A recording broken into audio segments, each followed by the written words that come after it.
All right, so I'm here with Martin Larson.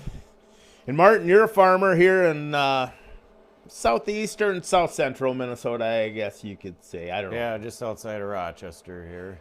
Yep.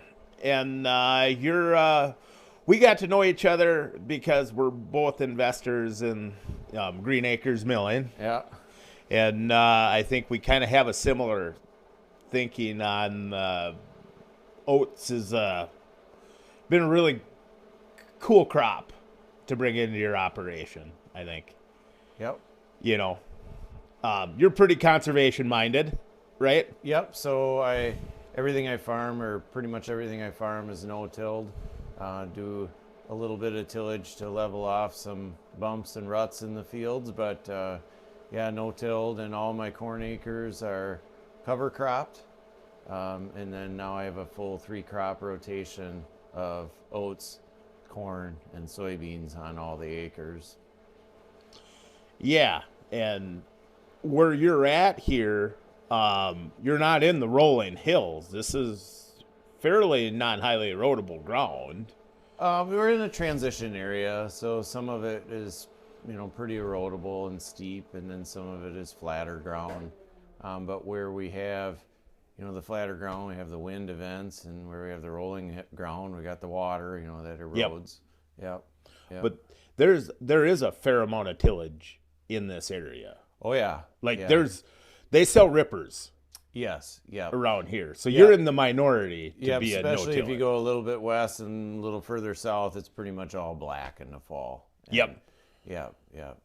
So yeah, when you see the residue on my farms and my neighbors within the Byron area conservation group that we have, that they do kind of stand out, especially when they're green in the spring, either with oats or the cover crop. Yeah, it's a different mentality than most of the community around here, I would assume. Yeah, a little bit of oddball, yeah. Yeah. But what were you? Well, let's go back. So you grew up on a farm.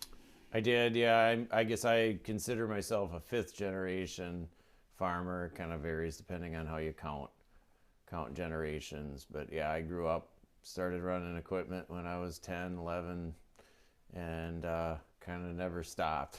So, what was the operation like? The farm you grew up on? Because you said this was your grandmother's. Yep. So this is where my grandma was raised, and many generations before where we are right now. But I grew up on a different farm, the Larson farm, so we had hogs, farrow to finish hogs. Dad had open lots. Yep. So they were all on bedding. Pitched a lot of manure. He did. Every time it snowed, we had to plow the lots.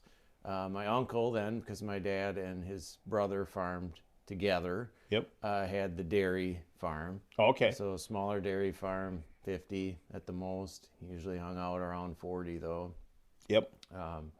So also it was a stanchion barn, and a lot of bedding, a lot of straw used, a lot of pitch and manure. Yep. Yeah. A lot of work. A lot of work. Yeah. Physical work. Yeah. The hogs.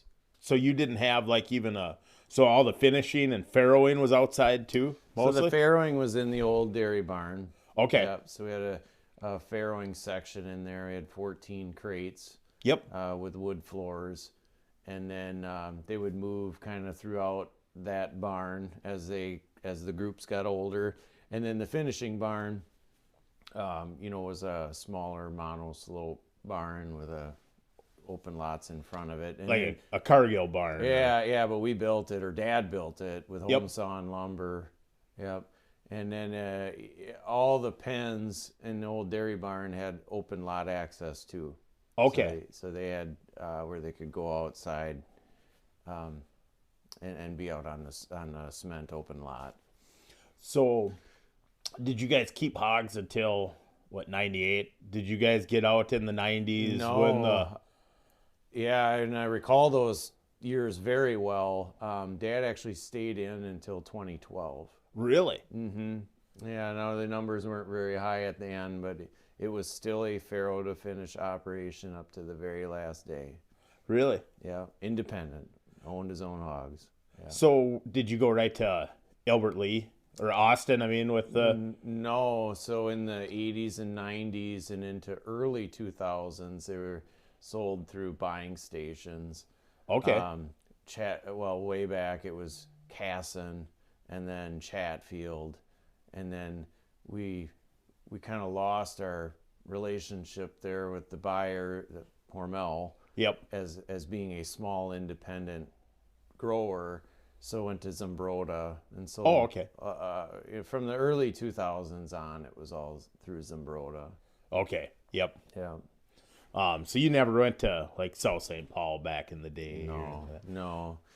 So we'd load the pigs up on a small straight truck. Dad still got it. The Still grain used- truck where you'd switch the sides? Oh yeah. And had we made a chute, and Yep. boy, pushing pigs up that chute, up that high. Yeah. It's quite the. It was funny in the 90s where somebody finally figured out. They're like, this would be a lot easier if we just had a trailer close to the ground than to try and drive these things up, Yeah, at the end there, we had a small trailer. It was only like a 14-foot, because he just in the last 10, 15 years, they just weren't selling as many at a time. Yeah. If we'd take up 10 at a time, it was quite a few. But there was, earlier when we had a lot more to sell in the 90s, you'd bring 20, then we were pushing them up into that. Yep. Into that grain truck. Yeah. Oh, that was enjoyable, I'm sure. Yeah. You found out. Well, I guess I found out it was a good way to take out frustration. Pushing on a Yeah. Oh, yeah. 300-pound pig plus, up that. It was a good workout. Yeah, and tempers flare with the other people you're working with. when you're It was doing a good test of family relationships. It is. Yeah. No, I'm surprised he stayed in that long, because man, that was tough times for a while there. Yeah. I mean, really, we borrowed time and money to make it through those tough times more than once. Yeah. Yeah. But with that said, the overhead was so low. Yeah. Because Dad, my grandfather, me, my uncle, we built those hog barns from home sawn lumber. Yeah. The only thing that was purchased was the cement, some panels, and the roof steel. Mm-hmm. So really, keeping that overhead down so low really bridged the gap. Yep. It really allowed for profitability, because you didn't have to pay down debt on a confinement barn or something like that.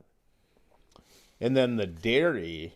So did you have to help on the dairy regular then too? I never milked much. No, I pretty much helped Dad with the pigs or other stuff, or went to school, right? So field work, pigs, or went to school. I did help over there, because everything was small squares. Everything. We filled the 2 silos. There's 2 stave silos there. One with corn silage, helped with that, and then one with high moisture corn. Yep.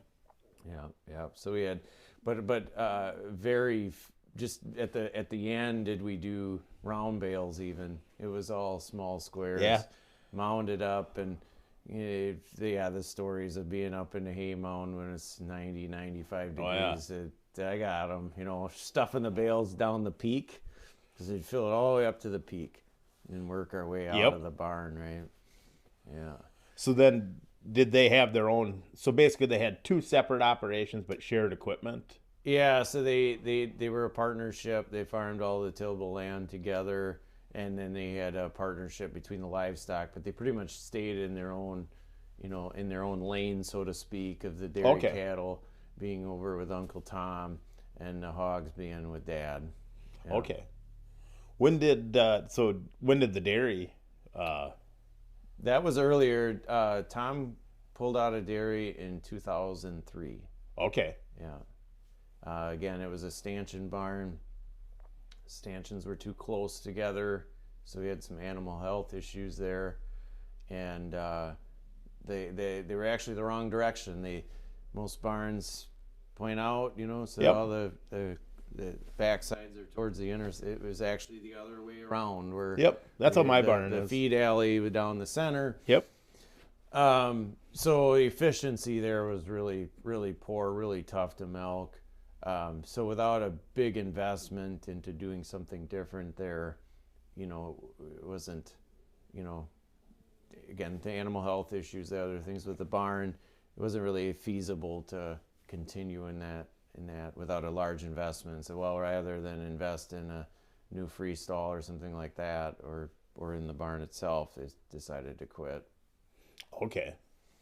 So then when the livestock left, did they continue to crop farm then? Yeah, so the hogs left, and then at my dad's, there was no longer livestock there. At Tom's, where the dairy cattle were, when the herd moved away from dairy and milking, we did get a black bull and breed the herd, Yep. kind of into a commercial black cow, and continued in the beef cattle market, selling Okay. beef, and feeding out the feeders.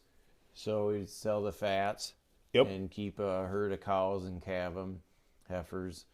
And it wasn't a huge number, but 30, 40 at a time. So they were there enough to keep some hay around. But Yep. they did stay in the cropping. And then I started farming with them officially, and I always helped. Yep. Building sweat equity, I guess, as we call it, in 2010. Okay. I started farming with my own money with them. Okay. Yeah. So what year did you graduate from high school? 2000. Okay. Then did you end up going to college or? I did. I went to business school, Winona State. Yep. Yeah. But I worked full time when I went there. So I worked full time at a job, worked on the farm, and went to college. Yep. Oh yeah. I know how that goes. Yeah. But did you always know you wanted to farm?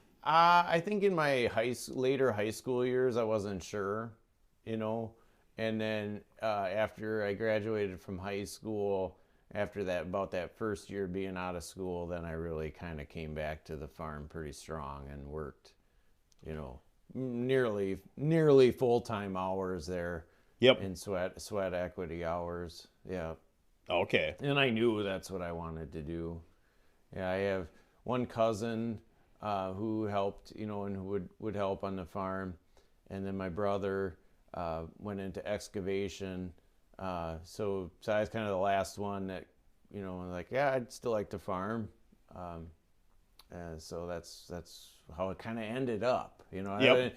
It is so many years of not getting really paid or whatever. Yeah. Right? You really, then if you love it for doing it, right, you're probably gonna end up staying with it. Right. Yeah. Yeah. So then did they start to back away and let you do more? Yeah, it just kind of was the natural progression. Okay. Nobody ever it was never like who's gonna farm or who isn't. It just kind of the way it ended up. Yeah. But they weren't gonna.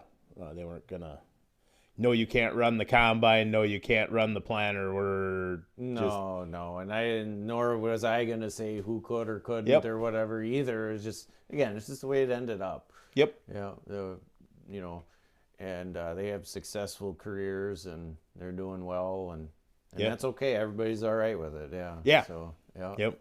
Yeah. That's but yeah, that's good that they your dad and your uncle were not going to push you you're just going to be our slave until. Yeah, my uncle offered his half first to me. Really? Yeah, and that's kind of how I got started, was sharecropping with him, and then kind of worked into my dad's half later. Then, 'cause Okay. my uncle is a little older than my dad. Yep. But Dad and I farmed actively together for quite a few years. So Okay. and still, like I said, it's still kind of new. But yeah, it's definitely a phasing, retirement, and that's probably the best way. So Yeah. yeah. For sure. I've seen a lot of older farmers that will keep farming because they have a kid that's interested in it. Yeah, there's times I wish we farmed together more. right, like we did more together. Yep. And you know, like farming on your own, like everything relies on you. You Yeah. have a breakdown, you have a purchase to make, or and if it's a purchase you need to or want to make, it's sometimes you just want to bounce it off, Right. you know, somebody like you're like a business partner, like what do you think about that? Or like if there's like the tough days on the farm when just nothing is going right, we all have them, and it's like kind of is it shared misery or is it hell? Yeah.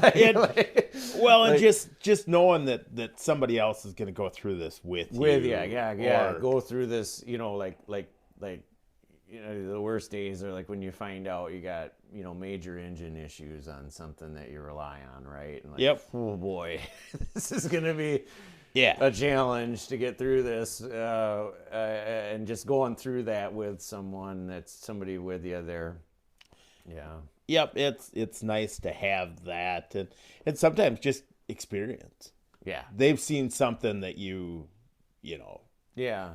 when you've done it for so long, it's like you think, oh, this probably never happened to anybody else, and they're like, oh yeah, that happened all the time. Yeah. You know. Yeah, and that's one thing, like going into 3-crop rotation of oats, right? Or converting the farm into full no-till, or adopting more cover crop usage. Like that's one thing of my dad and uncle and dad being involved farming with me when we were making some of that change. And then my uncle, you know, also being, I mean, they're always still involved, right?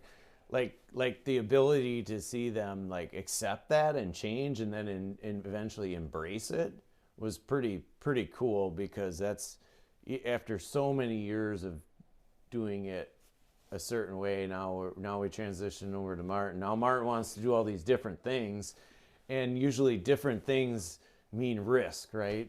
So Yeah, so you're like, oh, keep the risk at a minimum, you know. We've done it this way, and this way works. Right. So really, that's something that, you know, I hope they, you know, that they were involved in that and helped me through those changes, and eventually we all supported it together. That was the right thing to do, was to do 3-crop rotation, to do no-till, you know. Yeah. And I remember days when we switched to no-till, like the first time we planted soybeans, and we were trying to get the planter to work out in the corn stalk residue, and Dad and I were out there and just, you know, like, whew, you know, I don't know if we're gonna get this to work, you know.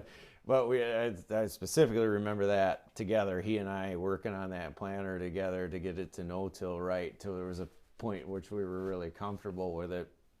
And then you see the advantage, the benefit, right? Yeah. Yeah, we didn't have all that time in the chisel plow or the ripper or the field cultivator. We're not bringing up all those rock anymore.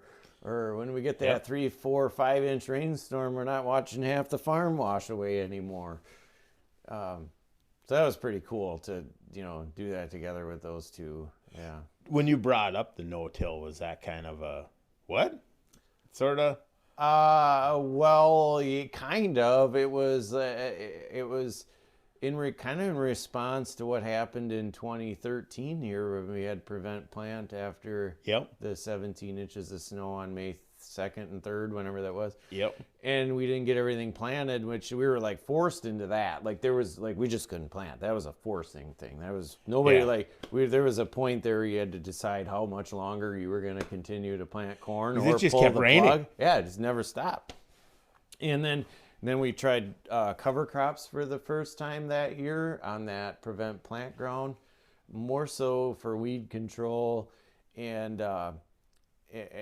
to stave off like fallow syndrome.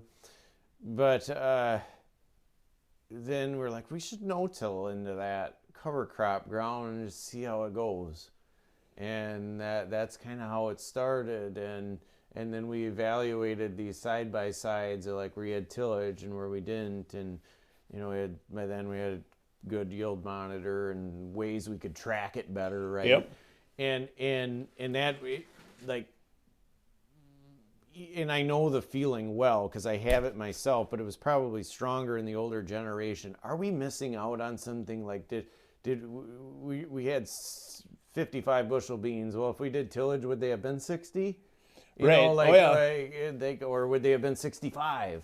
Or corn too, like, and so but I think we kind of went pretty good through that process together, of realizing we needed to do something different because, Dad in that plant year, we're like, well, we'll try some weed control with tillage.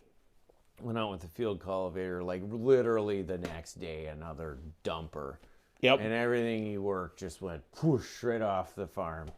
And so together we were like, yeah, we need to do something different. The oats were more my idea. I probably pushed them more into accepting that kind of on my from my end, but there again too, like, there's years we made a lot of money on oats, and of course it helped, and now the falls, for me having all those acres done, it really spreads the work. It really spreads the work.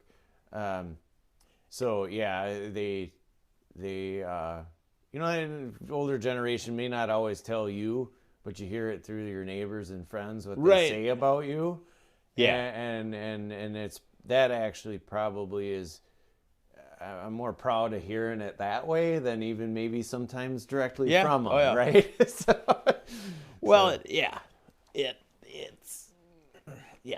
hard. It's hard to give compliments. Yeah. And I don't know why.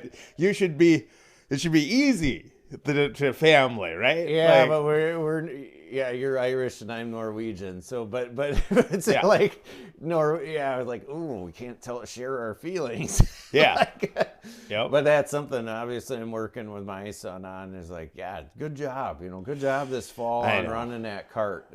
You were so much help in that grain cart, and you did a really good job. And I really need that. That's one thing I keep telling myself. I need more patience so I don't repeat the mistakes, because there was and I don't blame him. I understand. I always say my dad when I was a kid and we were farming, his default setting was pissed off. Yeah. You know what I mean? And you look at it now when you're older and you're like, can you imagine the stress that they were under? And it's like, oh, so we all look at farming when we're a kid through different lenses than we look at it now. Yeah. Because when you're a kid, you're just like, your feet weren't to the fire. No. And I think, like, isn't it kind of like Christmas too? Like, you just view things differently, right? Right. We view Christmas differently. Well, we view farming differently. Like, and I would hope that every generation when they retire could farm like they were 13 again. Like, you remember how fun it was for the first time you got to do something on your own, or you just go out and you drive tractor. Till that field or whatever the job was, and that's what you did, right? So, because I've had a lot of fun farming as an adult, but you're kind of chasing that feeling of what you had when you're teens, when you really were getting hooked. And I think I just talked about this with a buddy of mine last night. A 1086 International, if you read the internet, is the worst tractor that was ever. That was the dumbest cab they ever put on a tractor. Yeah. But when I was 13, the neighbor had 986 that was turbo, and if I got to ram that, I'm like, it's got a cab, it's got air conditioning, it's got a radio you can hear. Like, I thought it was about the greatest thing in the world. And and I say that all the time. When I was 21, 22, I could sit out on my 856, all night long. I could just go around the clock, with this tiny little piece of tillage equipment, because that's all I had. Yeah. And I could stay out there all night long, and now I got a really nice cab and bigger equipment. And at 10 o'clock at night, you're like, oh, I'm getting kind of tired. Oh, I relate to that very well. I called them chisel plowing benders, where you just worked till you got it done. And we didn't have big tillage equipment either. It was pretty small, and 7,000 series Allis tractors. Yep. So 7030 Dad had, and then we had a 7020 and a 7040, And then we got the 80/50 and thought we died and went to Yep. heaven because they had front wheel assist, a better cab, Yeah. you know, better lights. But yeah, stay up. Those ages, it was nothing to work around the clock. Right. Or Yeah, you're darn just- near it. Yeah. Yeah. So were you with, was it Marzoff's out of Spring Valley, or did you go to Isaacson's? So most of what I've has been with Marzoff. Okay. Yep. Yep. But the tractors have come from wherever. Okay, Buying yep. used. But yeah, Lodemeyer's, some with Hamel. You know. Okay. They Yep. a lot of Allis parts came out of Hamel over the years. Yep. And Gleaner, some Gleaner still. Yep. So, because since you can't get in orange Agco anymore, I kind of eclectic on the colors of tractors around here. I got the only versatile in the region. Yep. So, yeah. I was talking with somebody about that I think Agco wants a bigger presence in the North American farm equipment market. They do. Yeah. And I have said that I think a lot of the key to that might be maybe not with the guys younger than us, but from our age group, which are still, we're in the primary spending, segment. Yes. Yes. Connect to that heritage that, because I pick on the Allis guys all the time, but I'm not like anti-Allis. They just We're drive me easy nuts. to pick Yeah. on. That's all right. You can see it. But I always felt like Allis Chalmers really got a bad deal. Like, so Case IH, International Harvester sold the farm equipment division off. Tenneco bought it. I mean, a lot of people say, well, Case bought it. Well, no, Tenneco bought it, not Case. Yeah. But, the idea was at one point Case, the Case personnel was there first, right? So it's like we're in charge, but there was enough loyalty and fan base of the IH stuff. They really had to kind of rethink that. That's why the tractors ended up red, and if you look at that line, I mean, the axial flow combine, that was IH. They really had to respect the IH, contributions. And if you look at, White Farm Equipment got bought and sold. Massey got bought and sold. Yeah. All those companies kind of retain their heritage, and the Ford New Holland merger, that was a real, a New Holland piece of equipment that before, when Sperry owned them versus after Ford bought them, they looked the same. Same, yeah. Deutz came along. Turned them green. Yeah, and then they abandoned the Allis. Yeah. They completely abandoned all the Allis stuff. They did, and they tried to. Wasn't even like a nice color green. Right. Yeah, there was nothing to relate. I mean, say if they'd taken the Deutz engine and put it in the 8000 series tractor and kept the 8000 series going or something like that. Because the Deutz engine, a little odd because it was air cooled engine, but they were actually pretty good engines. Yeah. And I had one in a combine for years and just was a rock star, efficient on fuel and that. But yeah, we lost all of it. In fact, in northern Iowa, there was a Deutz green Gleaner combine. Yes. It's still around somewhere, I think. I think it was an R50 or something like that. There was. They even tried it on Gleaner too. Yeah, and that did not go over. No, how could it, right? Yeah. And it, I think that was part of the Deutz really got, they got a whooping out of that deal. Like, they had big plans on getting in the North American farm equipment market. And it didn't work at all. No, it backfired. Like, it almost took Deutz down. Yeah. So then, and then, 1990 comes around and Agco is formed somewhere in there. Was it 91 or 2, somewhere in there? Yeah. Yep. And then I don't know. I think they were like Agco Gleaner combines in 93. Okay. First Agco Gleaner, but there's some transition years in there or whatever. Yep.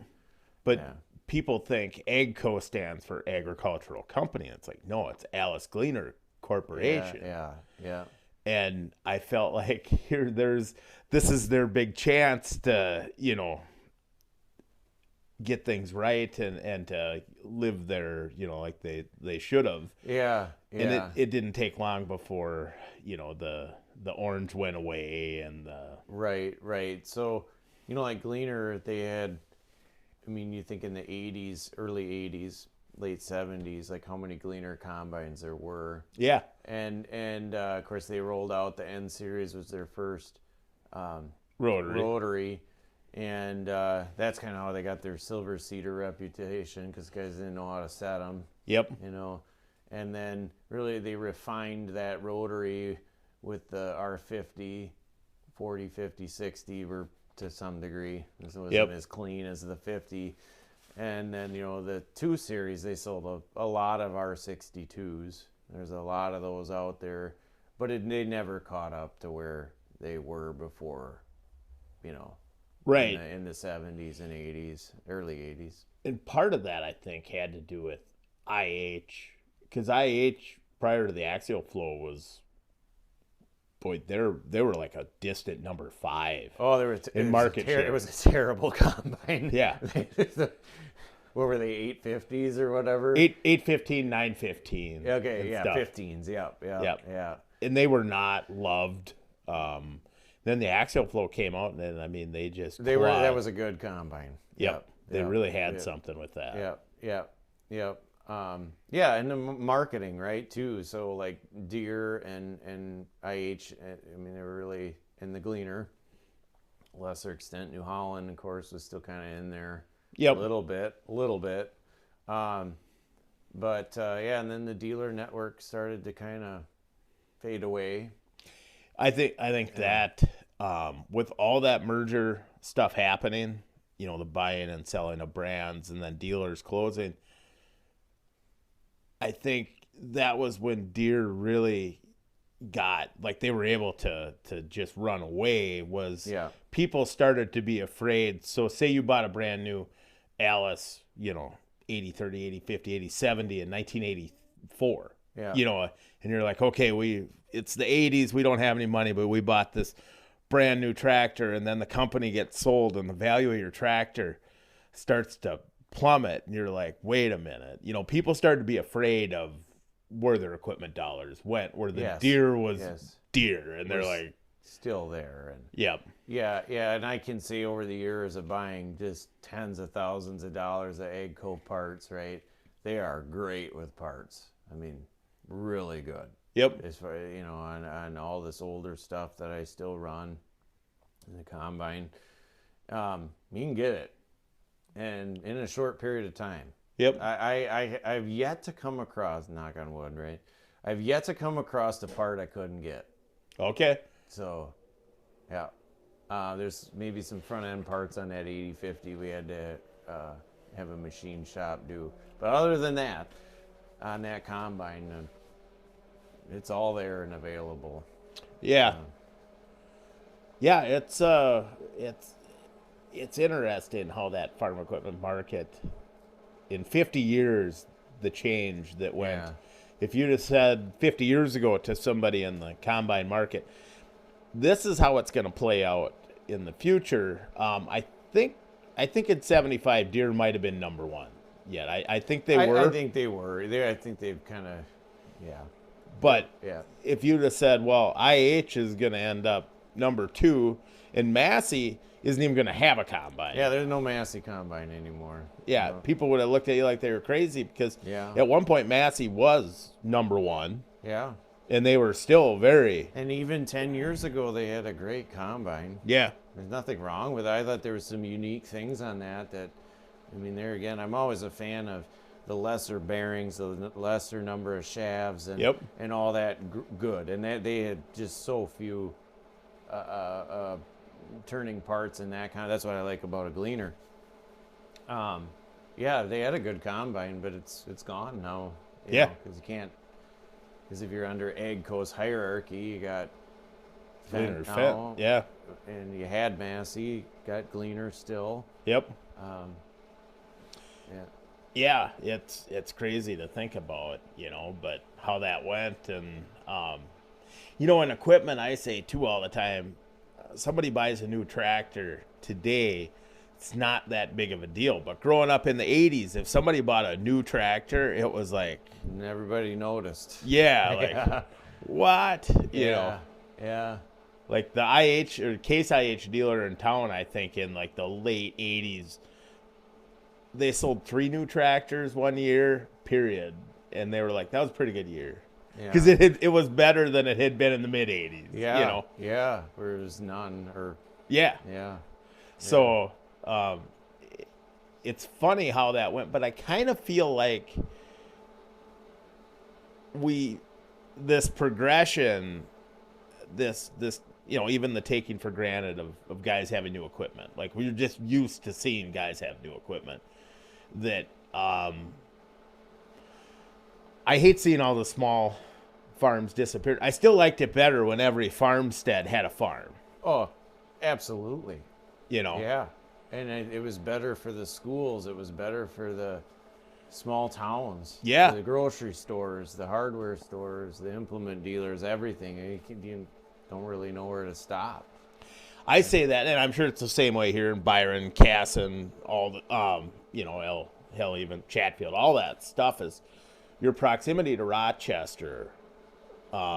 Is what's supporting your small town. Yeah, they're bedroom communities Yep. for Rochester.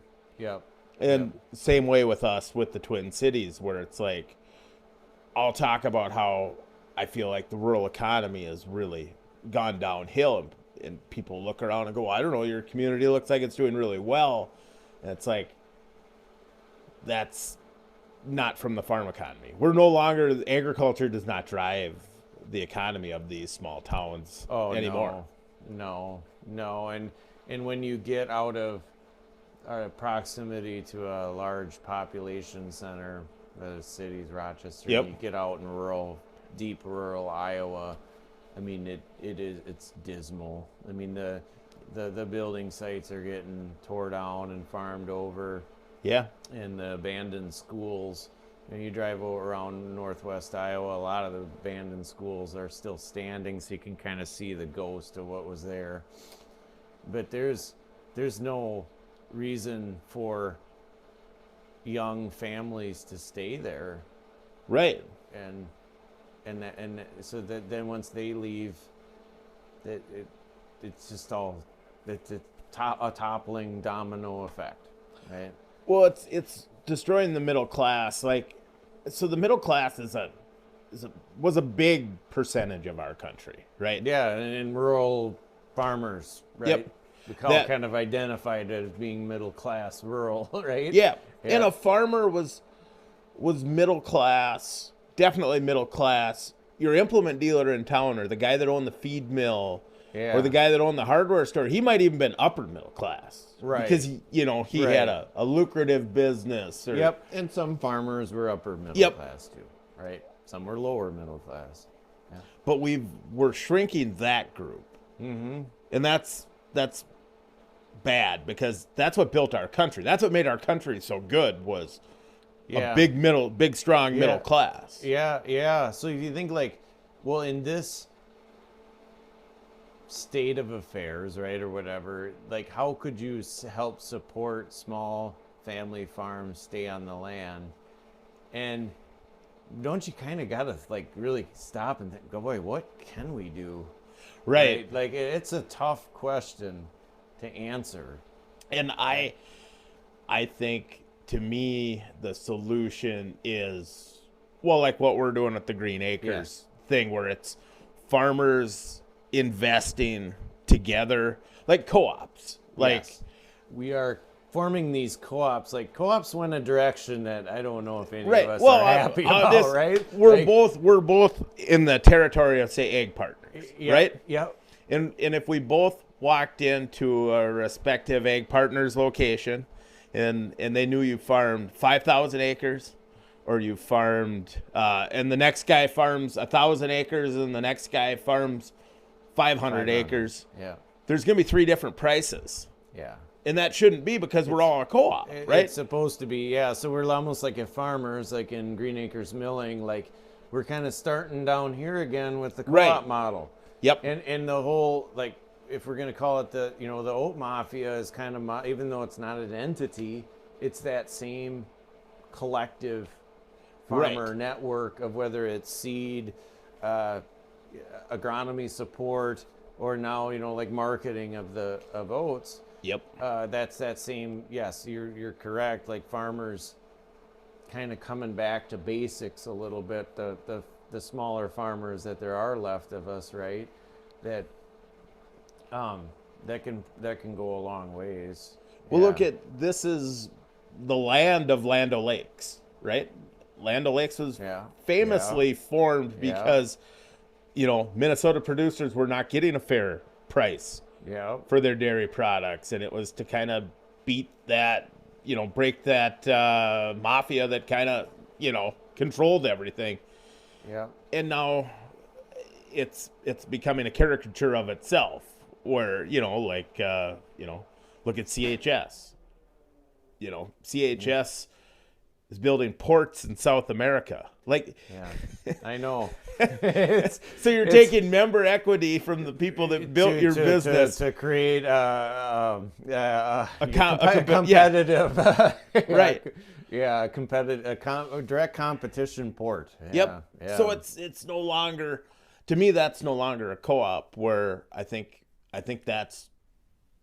we need to go full circle again and go, okay, this group of farmers is all working together, and we're going to do this. Yes, and just if we're going to continue talking about the oat model or whatever, Yeah. the oat mafia, I can foresee that going into storage or rail loading or anything that's needed to start to Yep. to foster the growth of growing oats. That we would have never gotten to where we're at today without grouping up. Right. And Oh, talking. 100%. Yeah, yeah. And because when I back up 5-7 years ago, and like I want to try that with 2 or 3 other farmers up here, because we want to, because back then we didn't know, like, can you grow high test weight oats? Can you combine them straight? Can you market them for a price that makes you money? Because it's the first thing you hear when you bring up oats to somebody. It's like, how are you make any money at that? Really, really, like, and so we had to learn that ourselves. And then you start to talk about it, like, yeah, so over the 6 years that I've been growing oats, completed years, I have 39-pound oats, right? We Yep. can't grow high test weight oats in Minnesota. That's simply not true. Yeah. Oh, 100%. It's simply not true. So like all of that, the only way we learn and share and continue that growth is to do it together. Yeah. So, and working together. So if you call up an oat processor, say you called up, I don't know, just say Quaker, right? Yeah. That'd be the household name, and you say, I've got 10,000 bushel oats I want to sell you. I don't think they would entertain that very well. They No. can't. They No. can't. Right. It's because they got to take it in by rail car. Yep. It's not feasible. I don't blame them for that. Yep. But we can call them up and say we have 500,000 bushels. Yeah. Now they're So- interested. Now we can get interest, because now we can load rail cars, and we have people with connections that know people on the rail, and those connections. Everybody should hear this if they haven't heard it yet. It's not what you know, it's who you know. Right. Right. 100%. And how we can get things done in this group that we couldn't as individuals. Right. And I feel like not only is it good for the individual farmers, but that's helping to keep farms diversified and support small farms. Yes. Because this is the only crop besides like hay or straw. Well, straw is part of it, but Straw's part. Yeah. But where we can Canning set a crops price a little bit, canning crops a little bit, but yeah, where we can, that accurate, profitable price discovery is pretty important too. But I'd push it like, I talk the benefits, like, there's going to come a time very soon where we will not be able to kill resistant water hemp or something else will come into the area that we Yep. cannot control. Yep. So we need a cultural practice to help manage, and that's where oats come in, because it's staving off our $90 herbicide programs per acre. So we have $40 or less programs rather than 90. Well, that's all pocketing it. It's spreading the workload so we don't have to have as much help around. You know, there's a lot of semi trucks available in July, August when we're combining oats. Yeah. It helps because you have capacity for harvest. Well, and agronomic through the agronomy aspect of it, the kind of like with the no-till, like you could say we'll do a side-by-side with, so there's going to be a year where if you're going to dip your toe into no-till, right? Yeah. You might hit a home run that year, or no-till was the best thing you could have done. Yeah. Or it might cost you, right? Yeah. Yeah. It's kind of like, but if you're going to do it, you kind of ride with it and stick with it, and you're going to have the peaks and valleys and everything else. Yes. And so to say, well, no-till saves you on tillage, and then there might be a conservation benefit, but other than that, there's no monetary value. And it's like, well, no, there's long-term things that it's hard to monetize on a year-to-year basis. Yeah, like if you continued to degrade a farm through erosion, let's just say erosion only. We're not going to talk compaction, or just erosion only on some of these C and D slopes that are not too far from me here. In 20 years, if you'd have taken care of that farm as compared to status quo erosion, what is that farm going to raise for a crop? And I've picked up farms that have been treated very poorly. So this is the first year that I farmed, first year they were no-tilled. And what would that have farm been like, you know, so you raise like, wow, it was 175 bushel corn. It's not that great. We could, you know, these days that's not that great. Right. But it probably would have been a 220 bushel farm had it been cared for. Right. And we need to look at that down the road for all our land, right? So what's that 50 bushel worth? And At $200 a year at $4 corn. Yeah. So, so that monetary, you know, what you're getting at there down the road is pretty huge. And with the oats, that soil benefit and the rotational benefit to it is huge. Yeah, I think U of M calls it 12% rotational advantage.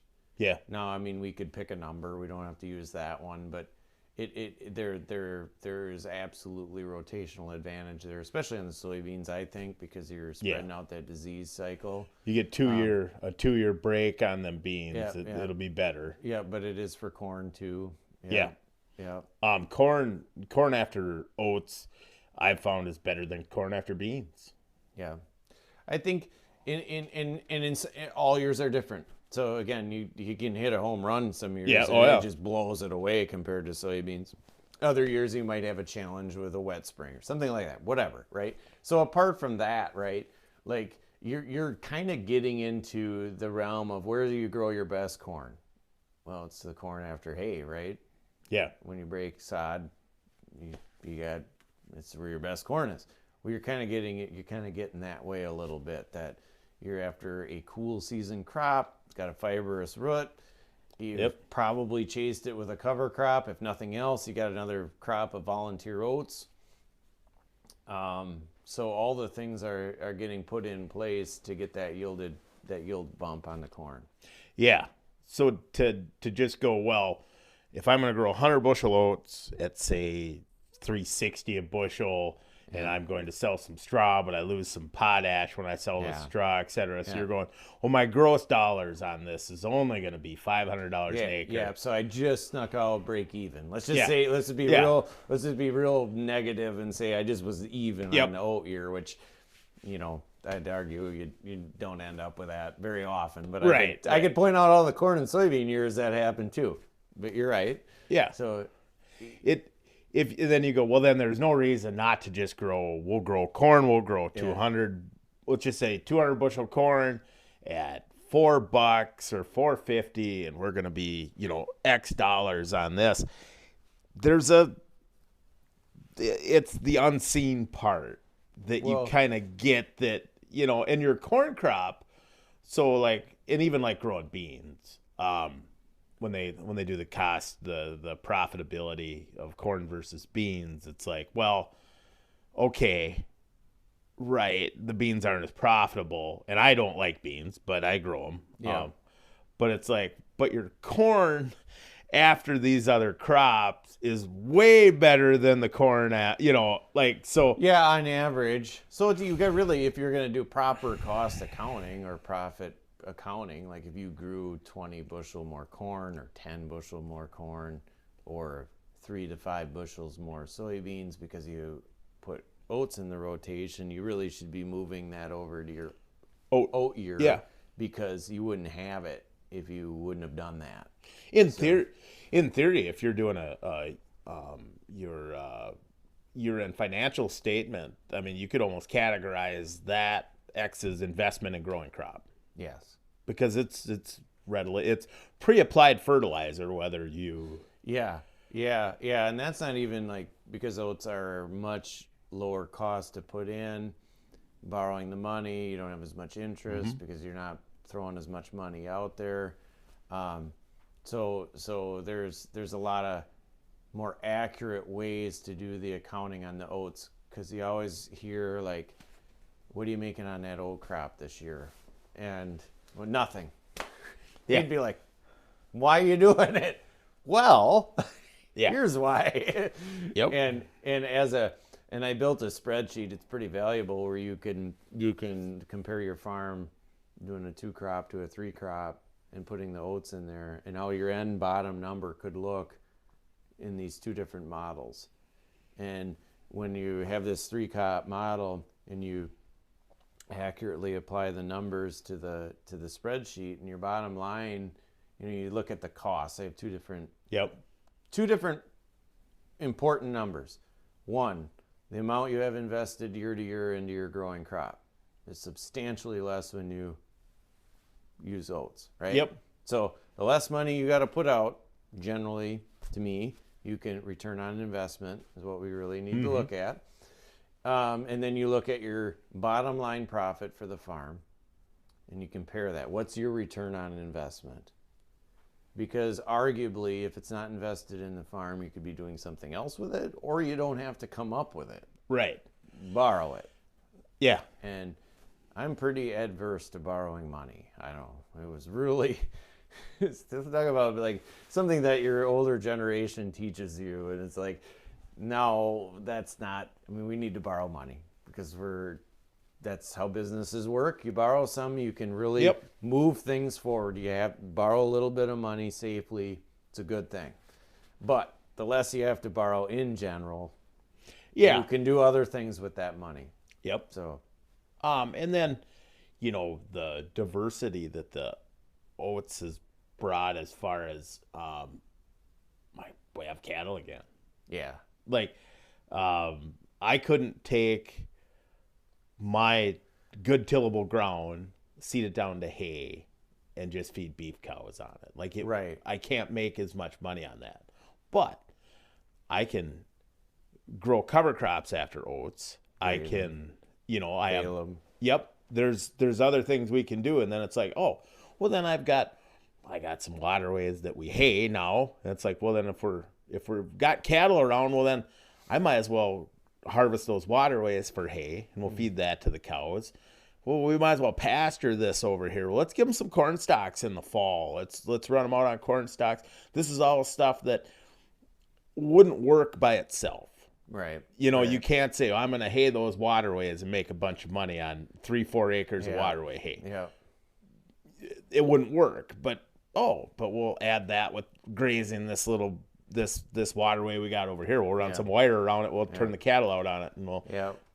Just up north here on one of my former oat fields, and I had a clover cover crop. There's a bunch of sheep grazing on it even yet today. So I was by it this morning, and you can see where the sheep have dug, through the snow to get to the clover underneath it and stuff. So I don't have any livestock myself anymore, but You know, that there's a lot of opportunity to take these oat acres into grazing acres. You know, ideally, if you don't have your own livestock, you can work with somebody to get some in there.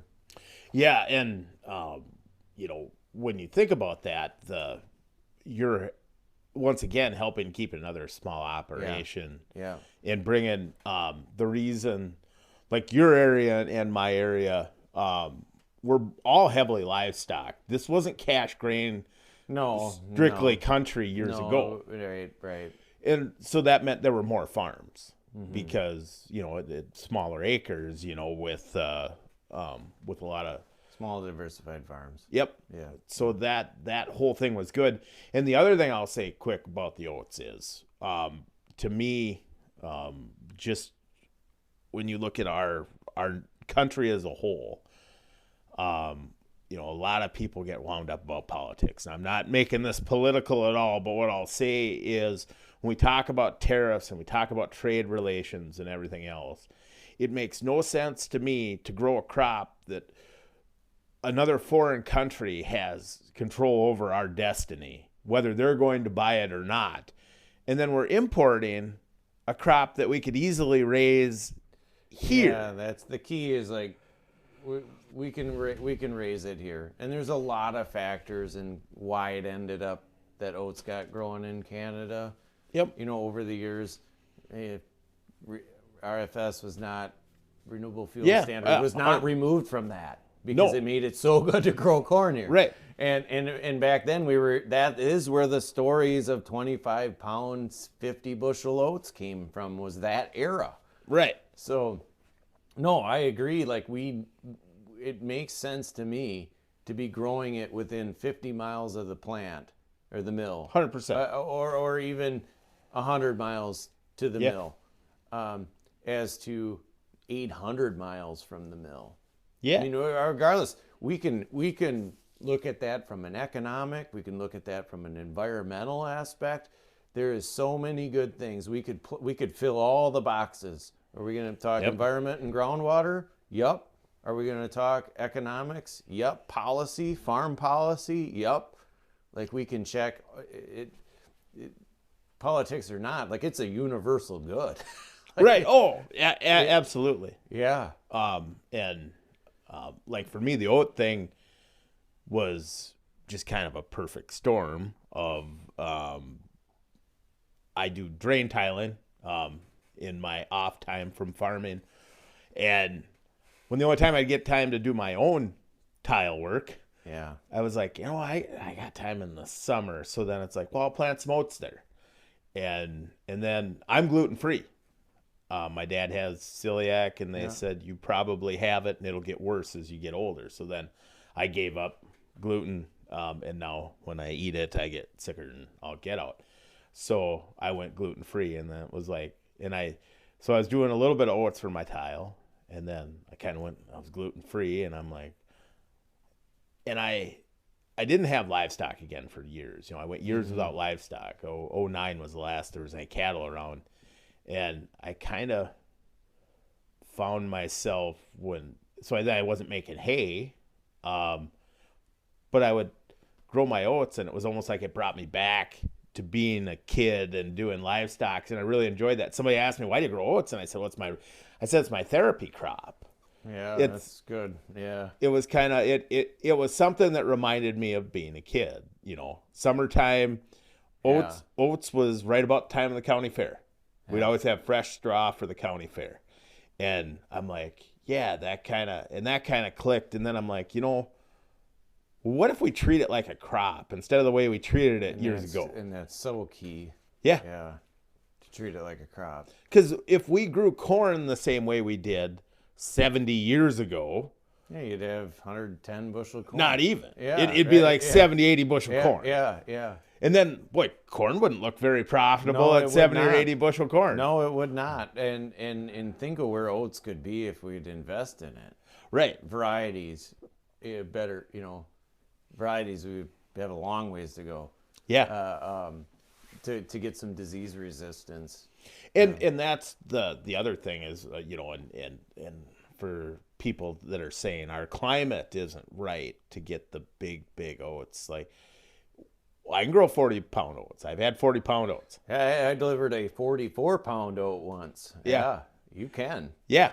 But they didn't grow, 210 bushel corn in North Dakota 70 years ago, 50 years ago. No. But they developed the varieties for that. For the climate. See, we were trying to take varieties, they're not caught up. The plant breeding, Iowa State doesn't even have an oat breeding right anymore. And like no private companies are really working on it much. So we're pulling these root genetics out of different regions. Yeah. To find ones that are working the best here when really we need to adopt those root genetics to here. Right. So yeah. So I mean there's a lot of development there. It's just unfortunate for a lot of us that, we're traditionally, I say in our area, there's been corn and soybeans growing around my area forever. Yeah. Because there was always, we were primarily dairy, but there were always a few guys that cash crop that would grow some soybeans too. Yeah. But then the rest of the country figured out the RFS made corn really good. And the rest of the country is like, well, that beats the heck out of growing wheat. Yeah. Or growing cotton. Yeah. And then the seed companies went, we could sell a lot of seed there if we did this. So let's work on our genetics. Yep. And then of course as we grew more, we had more need to fix extended diapause with rootworm. Yeah. Like these other needs came up within the corn plant. Now what are we dealing with?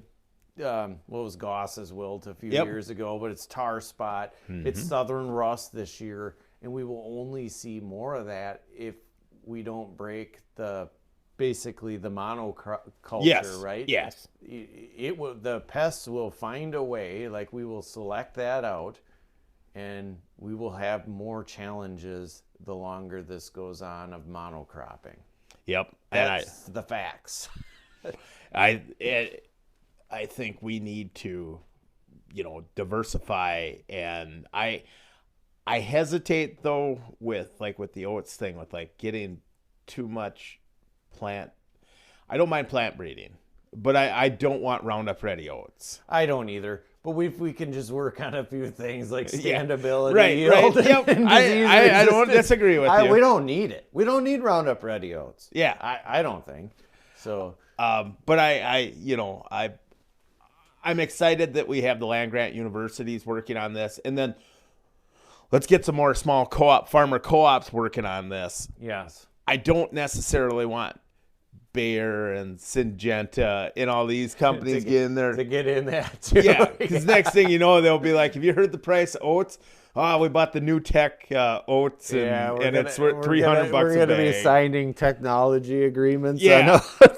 So let's not go too far that way. Yeah, it's all fair. Yeah, but but when you get oats, nobody gives you a hat. No, it's not like your Pioneer guy or DeKalb or whatever. It's not as classy, although. Like I would argue when you've had some good years of combining oats and they're just perfectly standing and there's no weeds in them and you're clipping along like that is really fun. Combine. That's classy. I hate combining beans, but I do it because we have to combine beans. Yeah. I love to combine corn, but actually my favorite thing to combine is good oats and take it standing. Yeah, I'd rather take it standing. I don't like swathing my oats. Right, same. I combine straight. And when you're getting 100+ bushel oats, like I have a 25-foot head, so I had some 125 bushel the acre oats. Yeah, with a 25-foot cut. It's coming in the tank just as fast as you're doing corn. Oh yeah, so I have a 28-foot stripper head. Yep. Which only takes the grain off the top of the plant.